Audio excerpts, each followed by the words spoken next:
Hi friends, இப்போ நம்ம என்ன பார்க்க போகிறோன்னா பனை ஓலையில் எப்படி சாப்பிட்றதுக்கு நம்ம பிளேட் செய்கிறது அப்படின்னு. ஸோ இது ஒரு குருத்து பனை ஓலை. ஸோ எப்படி முதல்ல இப்படி எடுத்துக்கிட்டோம். நல்லா நடுவால் இருந்த பனை ஓலை குருத்து இலை தான்.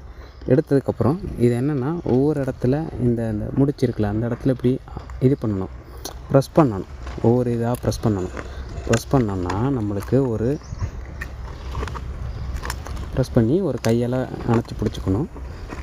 இப்போ பார்த்தீங்களா ஒரு கப்பு மாடலில் வந்துருச்சு. இப்போது இந்த இலையோட இதை இங்கே இது பண்ணணும். ரைட்லேருந்து லெஃப்ட்டு, இது லெஃப்ட்லேருந்து ரைட்டு. ஓகேவா? நல்லா பார்த்துக்கோங்க. ரைட்லேருந்து லெஃப்ட்டு, இது லெஃப்ட்லேருந்து ரைட்டு. இது பண்ணதுக்கப்புறம் இந்த ஓலை இருக்குல்ல, இந்த ஓலையை நம்ம இப்படி மடக்கிக்கணும். இப்படி மடக்கிக்கிட்டோம்னா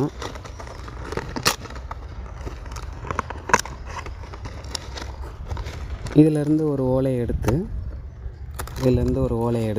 அதை கரெக்டாக கட்டிடலாம். நம்ம கட்டிட்டோம்னா சாப்பிடும்போது நம்ம இறுக்கிலாம் கையில் பிடிக்க வேணாம், அதுவே இதாயிரும். பாருங்கள்,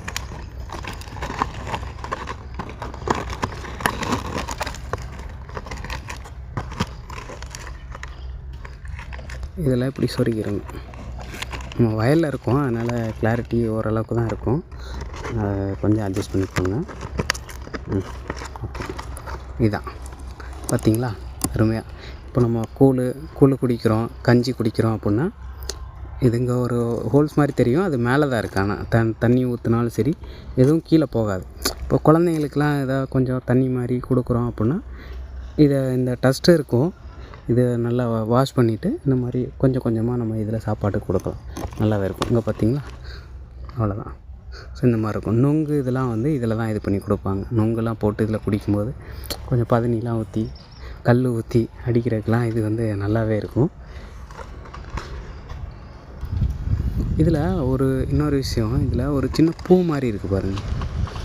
இதில் ஒரு சின்ன பூ மாதிரி இருக்கும். இது ஒரு பெரிய நல்ல மருந்து. கருது நம்ம அந்த வயலில் அறுக்கும்போது சின்ன வெட்டுக்காயம், இந்த கத்தியில் பட்ட காயம், இதெல்லாம் இது பண்ணும்போது ரத்தம் நிற்காது. அப்போ என்னென்னா அந்த ரத்தத்தை உடனே இன்ஸ்டண்ட்டாக நிறுத்துறதுக்கு அந்த இதில் பார்த்தீங்கன்னா தெரியும். எனக்கு கருது அறுக்கும்போது இப்போ 2 இடத்துல கிழிச்சிருச்சு. ரத்தம் நானும் நிற்கவே இல்லை, கரையேறி அதோட போயிட்டு இந்த ஓலையில் இருக்க இதை பஞ்சு மாதிரி தான் இருக்கும். அப்படியே ரொம்ப இதாக இருக்கும். வச்சோன்னா உடனே இம்மிடியேட்டாக அந்த ப்ளட்டை நிறுத்திடும்.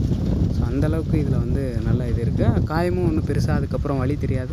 நம்ம ரெகுலர் ஒர்க்கை பார்க்க ஆரம்பிச்சிடும். அதுவே மறைஞ்சி போயிடும்.